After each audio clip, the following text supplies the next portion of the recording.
Professor Yunus জাতির উদ্দেশ্যে বক্তব্য দিচ্ছেন। প্রথমে বলি, গ্লোবালি সাধারণভাবে আপনার বক্তব্য স্যার সমাদৃত হয়েছে, কিন্তু প্রশংসা পাইছে। তো স্যার 2 সপ্তাহ পার হওয়ার আগেই জাতির উদ্দেশ্যে আরেকবার ভাষণ দিলেন। দ্বিতীয় ভাষণ, খুব গুরুত্বপূর্ণ বিষয় থাকলে ভাষণ দিতেই পারেন। দেখা যাক আপনি কি কি বিষয়ে কথা বললেন। জুলাই আগস্ট বিপ্লব নিয়ে শুরু করলেন, বললেন বন্যা নিয়ে, আনসারদের অবরোধ, পরোক্ষভাবে গার্মেন্টস, গণভবনকে জাদুঘর বানানো, 6টা বিশেষ কমিশন, আর কারে ভোট দেওয়া যাবে না, এই নিয়ে আপনার ব্যক্তিগত মতামতকে রাষ্ট্রের নামে চালাইলেন। কিন্তু পাইলাম না কয়েকটা গুরুত্বপূর্ণ বিষয়ের আলাপ, যেমন আন্দোলনের শহীদদের তালিকার কমিশন পাইলাম না চিকিৎসাধীনদের চিকিৎসার জন্য সুস্পষ্ট পদক্ষেপ, আন্দোলনের দৃষ্টিশক্তি হারানোদের সর্বোচ্চ চিকিৎসার পদক্ষেপ পাইলাম না, নিহতদের পরিবারের সহায়তা আর পঙ্গুত্ব বরণকারীদের জন্য পুনর্বাসনের কমিশন পাইলাম না, গত 17 বছরে স্বৈর শাসনের সকল বিষয়ে তদন্ত আর শ্বেতপত্রের কমিশন পাইলাম না, পাচার হওয়া অর্থ উদ্ধারের কমিশন পাইলাম না, প্রশাসন বিদেশি মিশন থেকে আওয়ামী প্রেতাত্মাদের অপসারণ কাজের অগ্রগতির খবর। তবে কিছু কিছু বিষয়ে আপনার অর্জন আর প্রচেষ্টা প্রশংসা করতে দ্বিধা নাই। সংযুক্ত আরব আমিরাতে স্বৈরাচার বিরোধী আন্দোলনে অংশগ্রহণ করিয়া কারাবরণকারী বাংলাদেশিদের মুক্ত করার জন্য আপনাকে ধন্যবাদ জানাতেই হবে। চায়না রাশিয়ার সাথে আমাদের ঋণের সুদহার কমানো আর পরিশোধের সময় বাড়ানোর আলোচনার একটা ভালো পদক্ষেপ। তেমনি জাইকা, বিশ্ব ব্যাংক এগুলা থেকে জরুরি ঋণ সহায়তার উদ্যোগ নেওয়াটা ভালো পদক্ষেপ। পাশাপাশি হাসিনা যে শেষ সময় 60,000 কোটি টাকা ছাপায় মুদ্রাস্ফীতি কইরা জিনিসপত্রের দাম বাড়াইছে, সেটা আরো পরিষ্কার করে বলতে পারতেন, তো ছোট কইরা না আর কি। আপনি প্রাণ খুইলা সমালোচনা করতে বললেন বলেই বলতেছি। তবে আমরা বললাম আর আপনি শুনলেন কি শুনলেন না, এটা যদি ভিতরের মতলব হয় তাহলে কিন্তু বিষয়টা ভালো হইলো না। আমরা তো কিছু অ্যাকশন দেখতে চাই, তাই না? নাহলে কি আর করা, একটা ব্যবস্থা তো হইতো কি কর। আজ আমি শুধু ধরবো সংস্কারের জন্য করা 6টা কমিশন নিয়ে, বাকি বিষয়গুলো পরের এপিসোডে আলাপ করব। যেহেতু বাংলাদেশ রাষ্ট্রের কাঠামোগুলো এখনো গণস্বার্থ বিরোধী পক্ষগুলোর প্রভাবী প্রবল, সেহেতু আমি শুরু থেকে 3টা সতর্কবাণী উচ্চারণ করে রাখতেছি। কি? 1 নাম্বার, এই কমিশনগুলোকে তাদের উপর অর্পিত দায়িত্ব এবং কর্মগুলোকে অবশ্যই নির্ধারিত 3 মাসের মধ্যে সম্পন্ন করতে হবে। কোনো অজুহাত বা বিবেচনাতে 3 মাসের মেয়াদ বাড়ানো যাবে না। যারা পারবেন না, সংশ্লিষ্ট সেই কমিশন বা কমিশনগুলোকে অযোগ্য ঘোষণা করতে হবে। 2 নাম্বার, সংস্কার ভাবনার রূপরেখাও এরপরে 1 মাসের মধ্যে চূড়ান্ত করতে হবে। তাইলে আমরা ধরে নিতে পারি 2025 সালের জানুয়ারি মাসের মধ্যে এই সমস্ত কর্মকাণ্ড সম্পন্ন করে বাংলাদেশ তার পরবর্তী ধাপে পা রাখবে। 3 নাম্বার, 2014 সালের পর থেকে বাংলাদেশে জনপ্রতিনিধি নির্বাচন, সরকার গঠন, স্থানীয় সরকারের শাসক বাছাই, ব্যবসা বাণিজ্য এবং শিল্প মালিকদের সংস্থা এবং শ্রমিক কর্মচারীদের প্রতিনিধি নির্বাচন সহ ধর্মীয়, সামাজিক এবং সাংস্কৃতিক সংস্থার প্রতিনিধি নির্বাচনের লক্ষ্যে কোথাও কোনো একটা অবাধ, সুষ্ঠু, নিরপেক্ষ ভোটাভুটি হয় নাই। সেহেতু যত দ্রুত সম্ভব এদেশের মানুষকে নির্বাচন অর্থাৎ ভোটাভুটির যে আস্বাদ, এটি গ্রহণের অবারিত সুযোগ করে দিতে হবে। কিভাবে? সেই লক্ষ্যে নভেম্বর মাস থেকে সারা দেশে কলেজ, বিশ্ববিদ্যালয়গুলোর ছাত্র সংসদ নির্বাচন আয়োজন এবং অনুষ্ঠানের মাধ্যমে ভোটাভুটির চর্চাকে কেন্দ্র কইরা মহানন্দের রাজনীতি এবং সাংস্কৃতিক উৎসবে ভোটাধিকার বঞ্চিত সকল তরুণ তরুণী, যুবক যুবতীদের টাইনে আনতে হবে। আমাদের ভুলে গেলে চলবে না, দেশের জনসংখ্যার প্রায় অর্ধেক 32 থেকে 33 বছর বয়স পর্যন্ত যাদের বয়স, তারা এখনো একবারও অবাধে, সুষ্ঠু এবং নিরপেক্ষ পরিবেশে অনুষ্ঠিত কোনো নির্বাচনে ভোট দেওয়ার সুযোগ পায় না। সব সাধুকে সাবধান করে আমরা বলতে চাই, বাংলাদেশে জুলাই আগস্ট বিপ্লবের মাধ্যমে যে গণজাগরণ সৃষ্টি হয়েছে তাকে তুচ্ছ ভাবার স্পর্ধা দেখাবেন না। এটা ফ্যাসিবাদ, স্বৈরতন্ত্র, পরিবারতন্ত্র, বড়লোকিপনা, এলিটপনা, এনজিও নেতাদের আভিজাত্যাভিমান এবং ইসলাম বিদ্বেষ এবং পশ্চিমা শক্তির অনুরাগ, এই সমস্ত সহ সকল ধরনের ক্ষমতা কুক্ষিগত করার হীন সংকীর্ণ গণস্বার্থ বিরোধী কার্যক্রম প্রতিরোধ করে বিজয়ী হয়েছে। ফলে পরিবার, সমাজ, রাষ্ট্রব্যাপী যে গণচেতনা এবং জন আকাঙ্ক্ষা, গণপ্রতিরোধ প্রয়াস সৃষ্টি হয়েছে তা পরাভবহীন, অকুত ভয় এবং অজেয়। রাজনীতি, সরকার এবং রাষ্ট্র সংস্কারের প্রায়োগিক ক্ষেত্র অর্থাৎ বাস্তবে যে কাজ হবে, এবার সে আলোচনায় চলে আসা যাক। ডক্টর মোহাম্মদ ইউনূস গতকাল বুধবার এমন লক্ষ্য অর্জনের জন্য 6টা কমিশন গঠন করার সিদ্ধান্ত নিয়েছেন। এর মধ্যে নির্বাচন ব্যবস্থা সংস্কার কমিশনের প্রধান হিসেবে দায়িত্ব পালন করবেন সুশাসনের জন্য নাগরিকের সম্পাদক বদিউল আলম মজুমদার। দুর্নীতি দমন কমিশনের সংস্কারের প্রধান হিসেবে দায়িত্ব পালন করবেন টিআইবি নির্বাহী পরিচালক ইফতেখারুজ্জামান। ওনারা একবার ধরছিলাম, ওনার সম্পর্কে এখন আর কিছু না বলি। সংবিধান সংস্কার কমিশনের প্রধান হিসেবে দায়িত্ব পালন করবেন বিশিষ্ট আইনজীবী শাহদিন মালিক। বিচার বিভাগ সংস্কার কমিশনের প্রধান হিসেবে দায়িত্ব পালন করবেন বিচারপতি শাহ আবু নাইম মমিনুর রহমান। জনপ্রশাসন সংস্কার কমিশনের প্রধান হিসেবে দায়িত্ব পালন করবেন সাবেক তত্ত্বাবধায়ক সরকার উপদেষ্টা অবসরপ্রাপ্ত আমলা আব্দুল মহিদ চৌধুরী। পুলিশ প্রশাসন সংস্কার কমিশনের প্রধান হিসেবে দায়িত্ব পালন করবেন আরেক অবসরপ্রাপ্ত সচিব সফর রাজ হোসেন। তো উনাদের সিলেকশন কেমন হইলো, তাই না? আসেন এটা একটু বিচার করে দেখি। জনাব বদিউল আলম মজুমদার, জনাব ইফতেখারুজ্জামান এবং শাহিদুল মালিক, এই 3জন মূলত এনজিওজীবী মানুষ। এরা শিক্ষকতাও করছেন এবং মাঝে মধ্যে এখনো তা করেন। এদের সততা নিয়ে কোনো প্রশ্ন নাই। আমার নাই, যোগ্যতা নিয়ে আমার কোনো প্রশ্ন নাই, এবং কারোই কোনো প্রশ্ন নাই এদের পশ্চিম অনুরাগ নিয়ে, কোনো সন্দেহ নাই। তাহলে এরা সৎ, এরা যোগ্য, কিন্তু এরা পশ্চিম অনুরাগী এবং এরা এনজিওজীবী, ঠিক তো? আচ্ছা, অবসরপ্রাপ্ত আমলা আব্দুল মহিদ চৌধুরী সরকারি কর্মজীবন শেষ করার পর ব্র্যাকের নির্বাহী পরিচালক পদে চাকরি করার মধ্যে দিয়ে এনজিওর জীবিকা নির্বাহ করতেছেন। উনি আরেকজন এনজিওজীবী, বুঝছেন? এনজিওগ্রাম সরকারের কমিশনেও এনজিওগ্রামী। এখনো তিনি বহুবিধ এনজিও পরিচালনার সাথে যুক্ত আছেন। এ ভদ্রলোকের সততা নিয়ে আমার কোনো প্রশ্ন নাই, যোগ্যতা এটা নিয়ে আমার কোনো প্রশ্ন নাই, পশ্চিমা অনুরাগ নিয়েও আর আমার কোনো প্রশ্ন নাই, এবং ধর্মপরায়ণতা নিয়েও আমার কোনো সন্দেহ নাই।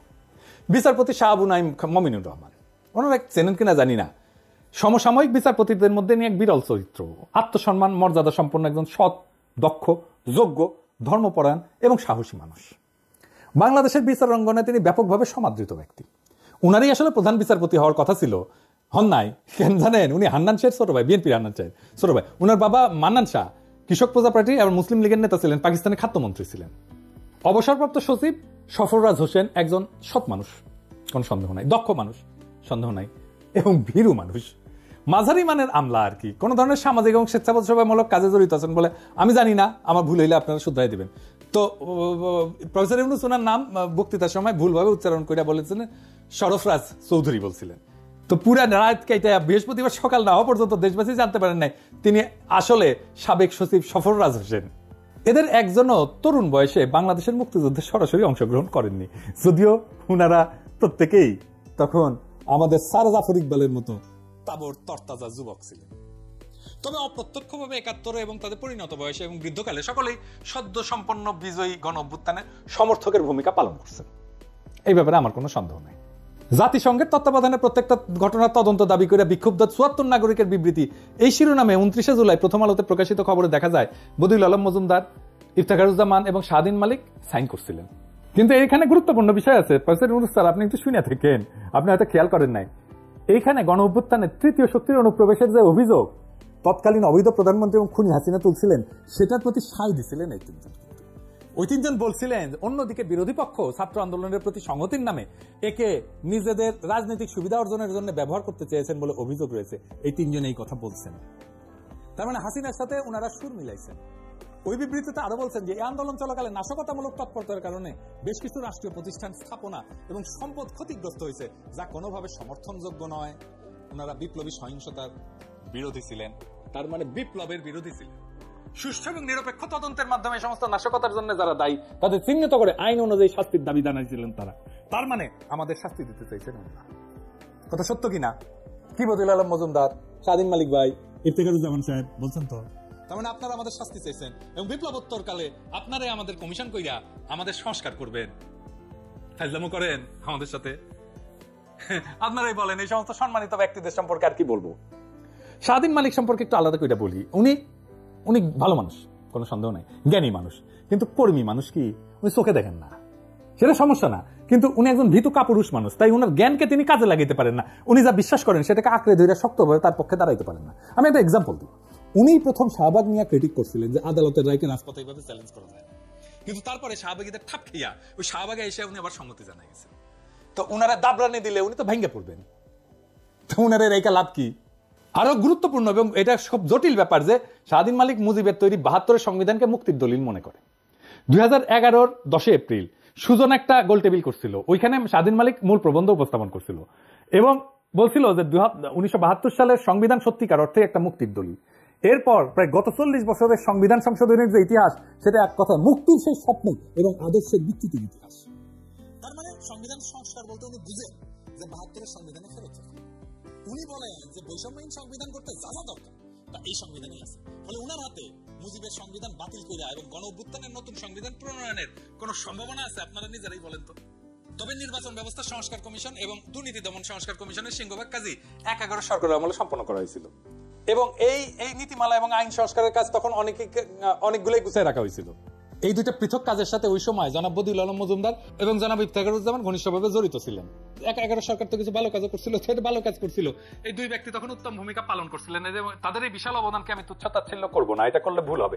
পরবর্তীকালে ২০০৯ সালে বাংলাদেশের ইতিহাসে সেরা দুর্নীতিবাজ এবং গণতন্ত্র ভোটাধিকার হরণকারী শাসক পলাতক শেখ হাসিনা এই আইন দুইটাকে নানাভাবে সংশোধনের মাধ্যমে একে বিকৃত, ক্ষতিগ্রস্ত এবং দুর্বল করে ফেলছিল। তবে কোথায় কতটুকু অঘটন সে ঘটাইছে তা মনোনীত এই দুই কমিশনের বিজ্ঞ চেয়ারম্যানদের প্রথম পাঠেই বুঝতে পারবেন। ফলে এই দুইটা ক্ষেত্রে সবকিছু দ্রুত সংশোধন কইরা ভালোভাবে সংস্কার প্রস্তাব উত্থাপন করতে তাদের খুব বেশি সময় লাগবে না, 2 মাসও লাগবে না। যদি না তারা ওনাদের যে জীবিকা, এনজিও জীবিকা, এটার মৌলসূত্র অনুসরণ করে এই কাজে বিদেশি সংস্থা সমূহের অনুদান নিয়ে এতে ব্যাপক ভিত্তিক বিশ্বমানের একটা সংস্কার দলিলে পরিণত করে লোভ থেকে মহাপ্রকল্প ব্যবস্থা জোড়ায় যায়, তাহলে অন্য কথা আর কি। আরেকটা গুরুত্বপূর্ণ বিষয় গণঅভ্যুত্থানের নেতৃত্ব প্রদানকারী শিক্ষার্থীদের অভিপ্রায় অনুযায়ী সম্প্রতি একটা নাগরিক কমিটি গঠিত হয়েছে, আমরা সবাই জানি। এটা কর্মসূচি দিচ্ছে। 8 নম্বর কর্মসূচিতে বলা হয়েছে যে গণপরিষদ গঠন করে গণভোটের মাধ্যমে নতুন গণতান্ত্রিক সংবিধান তৈরির জন্য গণ আলোচনার আয়োজন করা হবে, তাই না? বলছে না? এইখানে প্রফেসর ইউনূস সংবিধান সংস্কার কমিশন যখন গঠন করে ফেললেন তখন বোঝা যায় এখন তিনি আর আন্দোলনে বিজয়ী শিক্ষার্থী, তরুণ, এই যুব সমাজের মতামতের ধার ধারেন না। ঠিক তো? তার মানে তারা যেটা বলছিল গণপরিষদ গঠন করে গণ আলোচনা করে, সেটা তো উনি ধার ধারলেন না। তাইলে বাংলাদেশের রাজনীতি নিয়ে তো উনিও একটা স্বৈরাচারের মতো আচরণ করলেন, তাই না? উনি কারো কথা শুনেন না, এমনকি উনি ছাত্রদের কথাও শুনলেন না, তাই না? তো যে যায় লঙ্কায় সেই হয় রাবণ।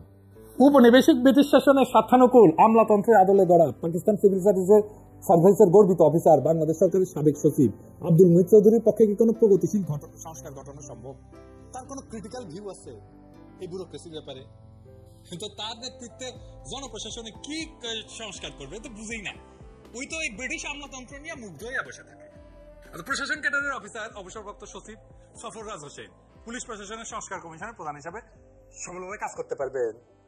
পুলিশ তখন একটা বিশাল বড় প্রতিষ্ঠান, সেহেতু পুলিশের কোনো অবসরপ্রাপ্ত সব দক্ষ যোগ্য সম্মানিত এই কমিশনের প্রধান হিসেবে দায়িত্ব দেওয়া হচ্ছে। একজন বিচারপতিকে উল্লেখিত কমিশনের চেয়ারম্যান করলে ভালো হতো না? একজন আমলা যার পুলিশ সম্পর্কে কোনো অভিজ্ঞতাই নাই তারে কমিশনের চেয়ারম্যান বানাই দিছে।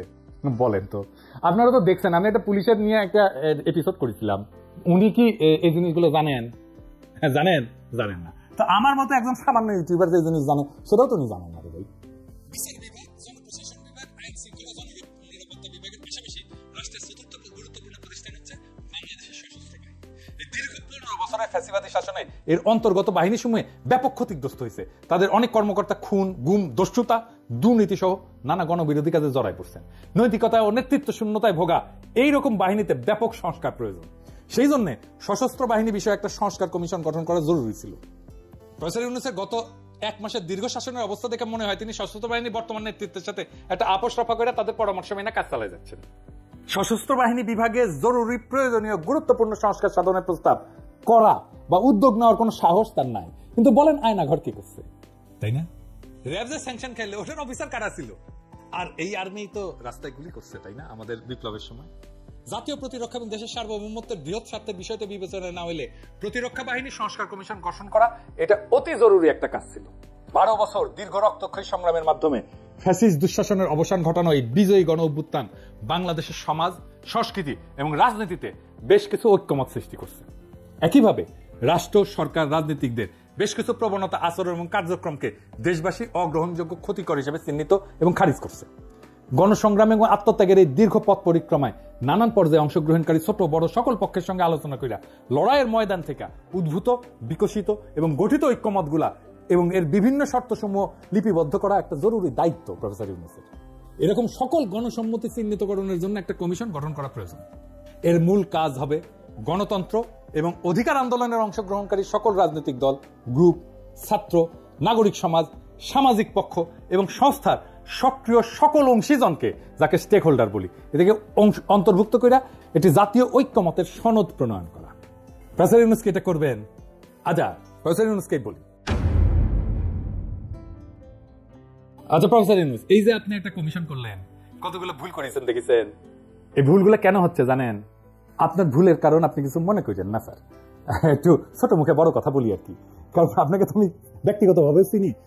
এর ভুলের কারণ হচ্ছে আপনার প্রেজুডিস। আপনার প্রথম প্রেজুডিস হচ্ছে এলিটদের প্রতি আপনার এক অন্ধবিশ্বাস।